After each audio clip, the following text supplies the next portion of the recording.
অনেকক্ষণ ধরে স্যারকে ঘরে খুঁজে না পেয়ে চলে গেলাম রান্নাঘরে। ওমা, রান্নাঘরে কি করছেন স্যার?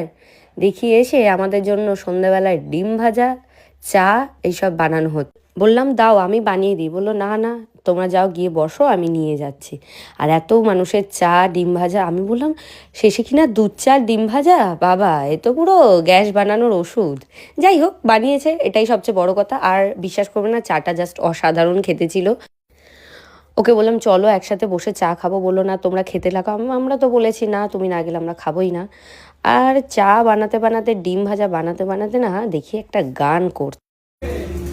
কি আছে?